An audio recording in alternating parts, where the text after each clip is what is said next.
안녕하십니까, өнгөрчин байна. За өнөөдрийн бичлэгээр Photoshop дээр ажилласныхаа дараа хэрхэн зураг, PSD файл, хэрхэн хадгалах талаар мөн өргөдгөл буюу ямар формат байдгийг та бүхэнд өнөөдрийн хичээлээрээ зааж өгье. Нэг үржилтэн яаж үйлсэн, ямар зарчимтэйг тайлбарлах юм бол энэ бичлэг маань маш урт болох болно. Тийм учраас ховчхон та бүхэнд амархан ойлгохоор өнөөдөр хичээлээ заах болно. За тэгвэл өнөөдрийн хичээлдээ хамтдаа орцгоё.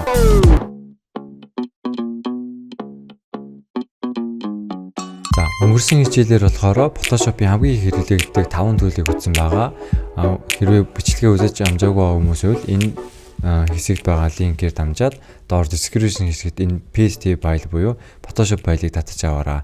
За бүхий л Photoshop файл дээр ажиллаад дуусныхаа дараа эдгээр зүйлээ PSD файл буюу Photoshop-оор хадгалах эсвэл зургаар хэрхэн хадгалах вэ гэх юм бол бүгдээр энэ дээр хэсгээс файл хэсэг рүү ороод файл хэсэг рүү орох юм бол энэ дээр save as copy гэж байгаа. Мөн болохоор доошлол export хэсэг дотор export as бас мөн save for web гэд эдгээр зүйлсүүдээр болохоор дууссан завгаараа болохоор хадгалдаг байгаа. За тэгэхээр өмнө хэлжсэнчлэн одоо Microsoft-ийн Word, PowerPoint-ийг ч гэсэн бид нэр ашиглагта Ctrl C copy хийгээд Ctrl V paste хийдэг үстэй. Тэрийг болохоор бүгдээ маузаараа Ctrl copy paste хийхгүйгээр keyboard-ноос Ctrl C V гэж дарахад болдог л доо. Тэрэн шиг Photoshop дээр байгаа энэ shortcut-уудыг та бүхэн заавал чийжлэхээ оролдоод аль болохоор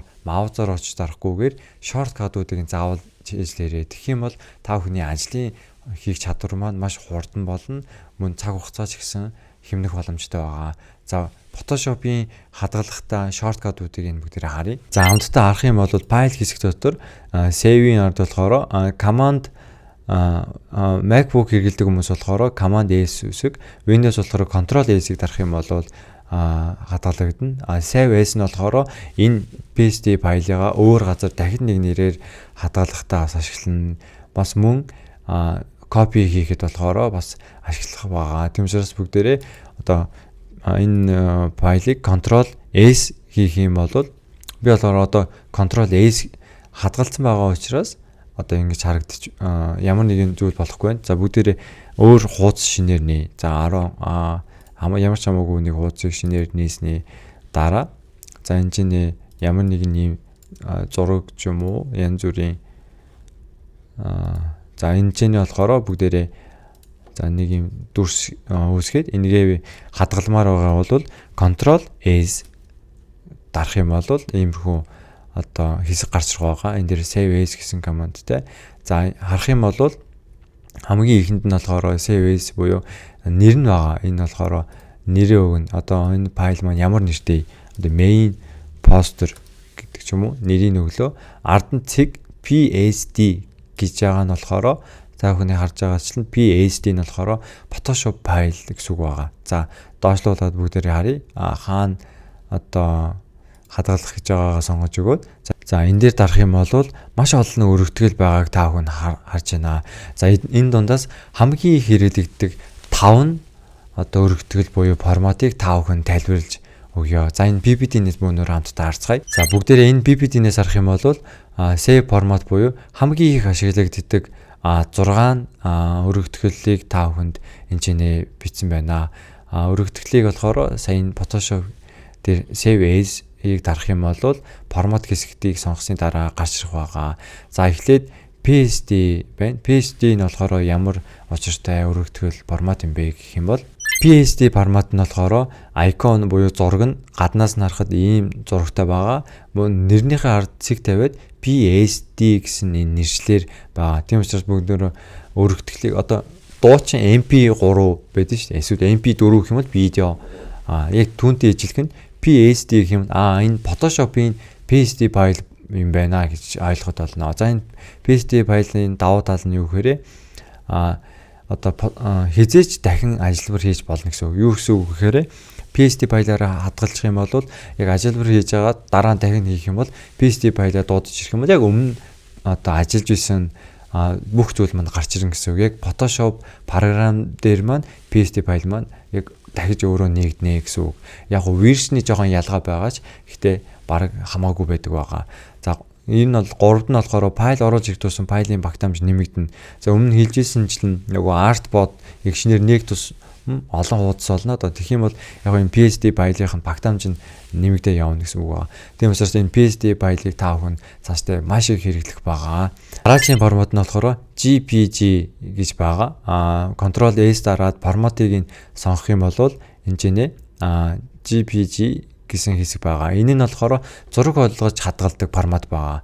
За энэ нь болохоор Join Photograph Expert Group гэсэн дөрвөн үгний уг нь нийлбэр байгаа. Энэ чинь болохоор өргөтгөлийн нэр нь байна. За бүүнөөр ямар нэгэн зураг харах юм бол хойно нь JPG эсвэл JPEG гэсэн өргөтгөлтэй байгаа. Тэр нь болохоор зургаар хадгалсан гэдгийг илтгэж байгаа. За бүүнөөр Photoshop хамтдаа харъя л да. За Photoshop нийсний дараа энэ зургаар хадгалъя. Тэгэх юм бол формат хэсэг дээрээс болохоор JPEG гэснийг сонгоод за тэгээ байрлалаа болохоор хаана хадгалах гэж байгаа сонгоё. За дизайн дотор за ч юм уу. За cloud дотор хадгалчих. За main poster гэсэн нэрээр хадгаллаа.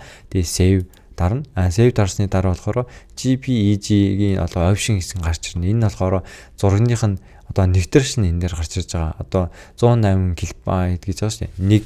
1000 KB нь нийлээд 1 МБ-ийг үүсгэдэг шүү дээ. Тийм учраас 1 МБ-ийг 10 хуудас нийтээ тийм багтаамжтай зураг маань болж байна гэсэн үг. За энэ чинь large файлыг бүүнөрөө ингээд хөдлөх юм бол энэ чинь урчлаад ингээд харагдаж байгаа preview-ийг дарцсан тохиолдолд харагдана.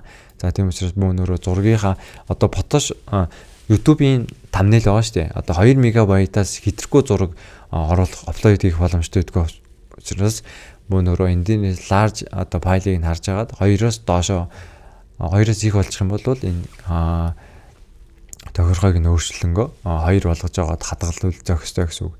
За тэгээ ингээд сонгож байгаад за окей дарах юм бол за бүүнөрөө сайн файл хэсэг дээр болохоор миний Cloud Drive болохоор main poster гэсэн нэртэй хойно болохоор харах юм бол JPG гэсэн өргөдөлтөөр саяны файл маань хадгалагдсан байгааг өнөр харж байна. За ингээ ороод үчих юм бол зураг хэлбэртэй байгаа. Энэ JPG-г болохоор өнөр маш их ашиглах байгаа. За Ctrl S хийсний дараа энэ Photoshop формат хэсэг дээр дарах юм бол яг минийх шиг маш олон ийм өргөтгөл формат гарч ирэхгүй байгаа бол өмнөх хичээл дээр миний заавал хийх тохиргооны 5 тохиргоон дотор болохоор энэ яаж гаргаж ирэх вэ гэсэн тохиргоо байгаа. За бөөнөрөө товчхон нэг харъя. За файл хэсэг рүү Photoshop-ийн setting хэсэг рүү орох юм бол general байгаа. Shortcut-наас болохоор Ctrl K дарах юм бол гарч ирнэ. За энэ дээрээс болохоор file handling гэдэг хэсэг рүү орох юм бол энэ ч нэмэн enable legacy save as гэж байгаа. Энийг check-ийг арилгачих юм бол Ctrl S гэх юм бол энэ өргөдөл нь хитгэн өргөдөл гарч ирж байгааз. За тэгээд save as дахиж дарж ээж дахиад нэг өргөдөлүүд нь гарч ирдэг байгаа. Энэ үнэхээр ядраатай. Тийм учраас бүгдээрээ энэ хэсгээс болохоор file handling хэсгээс enable legacy save as гэдгийг заавал чеклээрэй. Тэгэх юм бол саяны формат дээр бүх формат нь гарч ирэх байгаа. Дараа нь болохоор PNG байгаа. За өргөдөл нь болохоор PNG буюу portable network graphics гэсэн үгний 3 үгний эхний үсгээр авсан хэсэг байгаа. Энэ нь болохоор alpha channel гэж байгаа. Бас нүдийг байхгүй болгоно гэж ярьдаг байгаа. За бүүнөрөө энэ PNG гэдэг нь ямар учиртай вэ гэхээр за амархнаар тайлбарлах юм бол бүүнөрөө интернетээс болохоор image remove гэж хаяла. Бүгдээрээ иймэрхүү зургийг харсан байх. Ард нь нэг ийм дөрвөлжин шоо хэлбэртэй болгоцсон байдаг. Энэ нь болохоор арийнх нь background хэсгийг ингээ алга болгочтой шүү дээ. Эсвэл лого ч юм уу ингээд логогоо жирээд PowerPoint ч юм уу ингэж оруулах юм бол тэр лого нь болохоор ямар ч background-гүйгээр шууд ингээ ордон шүү дээ. Энэ чинь болохоор image remove гэсэн ийм remove check BG гэсэн юм сайт байгаа байхгүй. Энэ сайт нь ямар учиртай вэ гэхээр энэ image upload бөөнөрөө хийлээ ямар ч хамаагүй нэг зураг за энэ зургийг бөөнөрөө open гээд хийх юм бол энэ сайт маань яадаг вэ гэхээр remove ард нь байгаа background-ыг нь алуу болгоод зөвхөн яг одоо үндсэн object хүнийг нь болохоор ингээд гаргаад ирдэг гэсэн. За download руу орсон байна. За бүгдээрээ одоо энэ зургийг харах юм бол өргөтгөл нь PNG гэсэн өргөтгөлтэй байгаас. За зураг нэгээд үзэх юм бол ардлын хэсгийн background нь байхгүй болсон байгааг харж байна. За энэ одоо ингэсэн байгаа зургийг хэрхэн ашиглах боломжтой вэ гэхээр бүгдээрээ Photoshop-оо нэгээд саяны зураг оруулъя. Тэгэх юм бол сая үндсэн зургийнхын background нь алга болсон байгаас. За тэгээд болохоор иймэрхүүгээр шоус. За энийг болохоор энэ өргөтгөл болохоор PNG гэж хэлээд байгаа. За өнөөдөр Photoshop дээр PNG-гээр маш их олон зүйл бас ингэж хийх болно. За бүгдээ ямар нэг нь одоо ингэж лого хийлээ гэж бодъё л да. За өнөөдөр би болохоор энэ PNG-гээд өөрийнхөө одоо Photoshop lesson гэсэн загварынхаа деталуудыг нь PNG-гээр хадгалсан байгаа гэсэн үг. Тэгээд ямар ч үед болохоор би ингээ ажиллаж байгаад нөгөө саяны хэрэгслүүдмээс одоо за яг энэ өөрийнхөө зургийг ингээ хэрэгтэй байлаа шүү дээ. Тэгвэл би Photoshop файл руу дуудаж оруулж ирээл харах юм бол энэ чинь ямар ч background нь халуун болцсноор хааж тавиад ингээ ашиглах боломжтой байгаа гэсэн. Бүүнээр яаж PNG-гээр хадгалагдах вэ гэх юм бол за энэ чинь за нэг өөр ямар ч нэг зураг оруулж ирээ л да. За энэ зургийг оруулж ирье. За оруулж ирснийхаа дараа за энэ төлөвийг болохоор дараа нь тайлбарлана л да. Одоо энэ object хэсгийг нь болохоор бүүнөрөө за энэ хүнийг нь болохоор тусад нь салгая. За сэлийг дараа нь болохоор Ctrl G энийг хоолборлох. За тэгээд артлын background-ын нүдийг нь дараад алга болгосны дараа background цагаан өнгийн зураг байгаа шүү дээ. Энийг ч гэсэн алга болгоод тэгэх юм бол энд нь нэг юм шоу хэлбэртэй зүйл харагдаж байгаас энийг нь болохоор alpha channel гэж яриад байгаа. За ийм alpha channel-тэй болгох хэрэгтэй. За тэгээд зургаа жоохон томруулъя. За томруулсныхаа дараа Ctrl S дараад энэ чинээсээ PNG гэдэг өргөтгөлийг заавал сонгох хэрэгтэй. PNG-г сонгохгүйгээр JPEG буюу зургийг сонгоод за өмнө хадгалсан лугаа за main poster 2 гэдэг нэртэйгээр хадгалъя. Хадгалах юм болно шүү дээ. Энэ чинь нөгөө би JPG-гээр хадгалсан, зургаар хадгалсан учраас энэ зураг маань болохоор арийнхны өнгө нь болохоор автоматар ингэ цагаан өнгөтэй болчдөг байгаа. За тэгээд PNG-гээр бүүнээр хадгалах хэрэгтэй шүү дээ. PNG-ийн өргөтгөлийг сонгох юм бол за main poster 3 гэд нэр өгчий. За PNG өргөтгөлийг сонгосон. За бүгнээрээ энэ чинь save гэдээ дарах юм бол ийм хэсэг гарч ирэх байгаа. Large буюу хамгийн одоо нэгтрэлтэйгээр нь хадгалъя. За тэгээд орох юм бол PNG-г өргөтгөлөө хадгалагдсан байна. За орох юм бол ардлынх нь ингээ байхгүй байгаа. За энийг болохоор лого тэгээд цаашдаа маш олон зүйлд ашиглагддаг байгаа. Тийм учраас бүүнөрөө PNG ямар ч нэг alpha гэдэг нэг юм байгаа юм байна. Зургаас болохоор ийм ялгаатай байна гэхэд ойлгоход болно. Тайлбарлахад бас жоохон хэцүү юм байна. За дараагийн өргөтгөл нь болохоор GIP байгаа. Бидний сайн мэддэг GIF гэж нэрлэдэг шүү дээ. Одоо хөвчлэн meme enter хийхэд ашиглагддаг байгаа. Өргөтгөлтэй нь болохоор GIP гэж байгаа. Энэ болохоор graphic interchange format гэсэн 3 үгний нийлбэр байгаа. За хамгийн одоо GIF нь болохоор хамгийн ихдээ 256 өнгийг л ашигладаг. Гэхдээ 256 бас маш их өнгөө биш гэж юу гэж бодож болно. Гэхдээ маш бага өнгө зураг дээр хадгалахад 25,000 өнгийг хадгалах боломжтой ч гэдэг байдаг байхгүй юу. Одоо GIF болохоор 256 өнгийг л ашиглах боломжтой.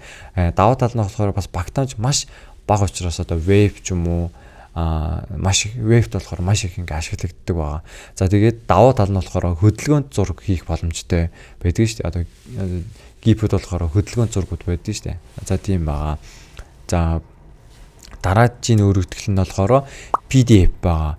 За PDF-ийг болохоор бүүнөрөө сургууль, хичээлдээ, ажилдаа маш их ашиглагдаж байгаа.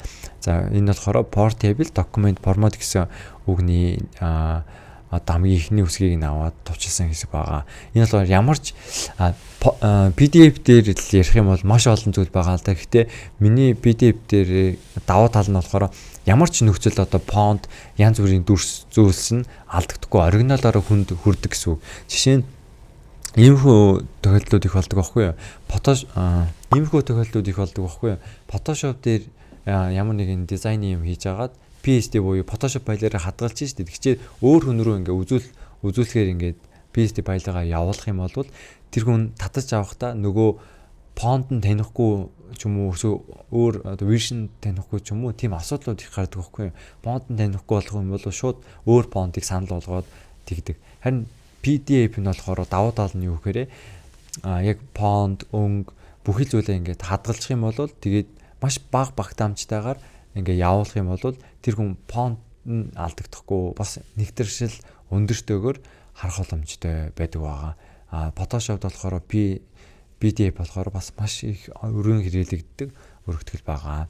За дараа нь болохоор нэмэлтээр болохоор AI EPS-ийг нэмэлтээр оруулсан байгаа. Энэ нь болохоор Illustrator буюу Photoshop-ийн дэжлэгэн vector Illustrator програм байгаа шүү дээ. Illustrator програмын одоо PSD файл чинь болохоор Photoshop-ийн үндсэн файл нь шүү дээ.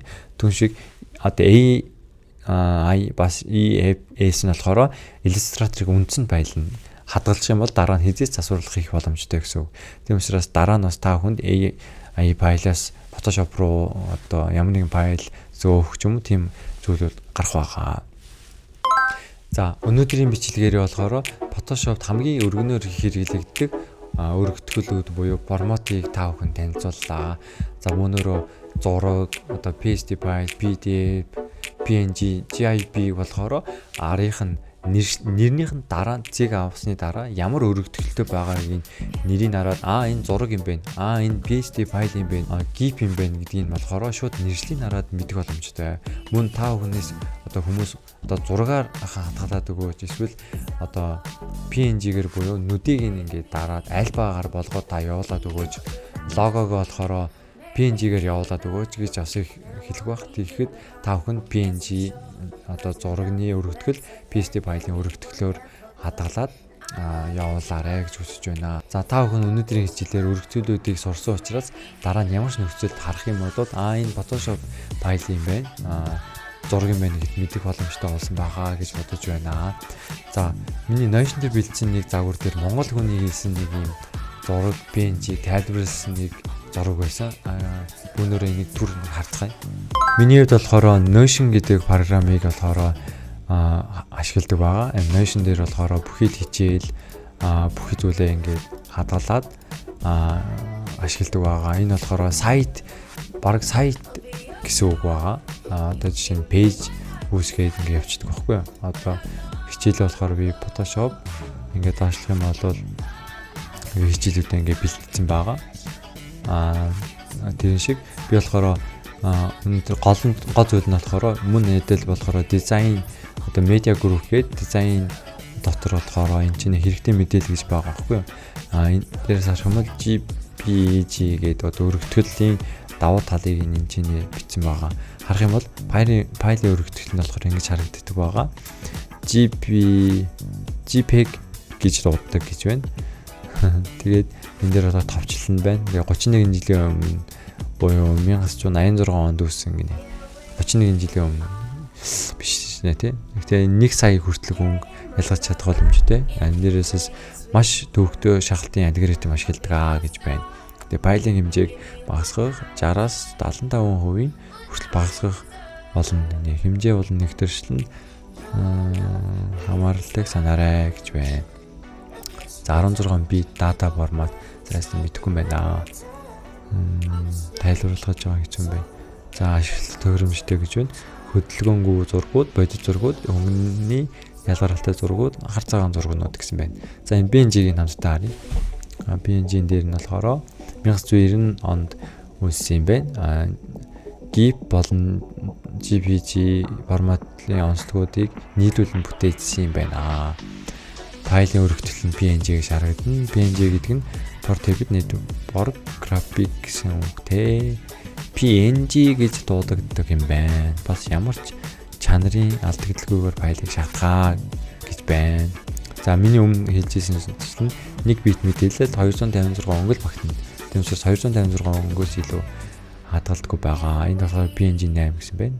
PNG 24 дээр нь 24 бит дээр нь өнгөө хадгалдаг 16 сая хүн хүртэл хадгалах боломжтой бас PNG байдаг юм байна. За альфа суугууд гэж бас PNG файл нь нэвчилтийг дэмждэг бөгөөд зургийг уус мэд болгож болно гэж байна. Мөн арын фоноос нь тусад нь салгаж болно гэж байна. За мөн альфа суугаас нь болж хуучин браузерууд дээр ашиглахгүй байж болно гинэ. За ашиглахад тохиромжтой веб браузерууд, icon, logo байж болно. Эсвэл янзлж байх үеийн зургууд байж болно. Мэргэжлийн фото зураг байж болно гэсэн нэг юм файл байна. За бас линкийн доор description хэсэгт тавьчих. Та бүхэн энэ хэсгээр ороод нэг зочлоод үзээрэй. За та бүхэн тэгвэл ямар форматаар яаж хадгалахаа мэдэж авлаа. За дараагийн хичээлүүд дээрээ мөн хэрэгцээтэй хамгийн их хэрэглэдэг төлөвүүдийг Photoshop-ийн онлайн хичээлүүдийг багуугаар заах болно. Бичлэгээ дуустал нүцэн та бүхэнд үнэхээр их баярлалаа. Дараагийн хичээлээрээ уулзцаая. Баяртай. Окей. За техник өрөөнд ашиглах iMac mini биш ээ. Mac mini M2 Pro 512 GB тэ 16 GB RAM-тай үнэхээр гайхалтай шин зүйл маа ирсэн байгаа. Мөн iMac-ос ирсэн байгаа. Тэгээд миний хувьд хурдан задлаад unboxing хиймээр байна. Данч техникийн үйлчлдэг ахын дүүс нартайгаа хамт unboxing хийнэ гэж хэлсэн байгаа учраас тийсээд хүлээгээд байж байна. Энэ бүтээсээ өдөр unboxing хийх болно. Тэгтээ хийснийхаа дараа тэр бичлэгээ оруулъя. За бүгдээрээ Photoshop-оо сайн сураарай. Баяртай. Сайхан амраарай. Сайхан ажиллаарай. Хизээж үжиж болно шүү дээ. Окей. Good.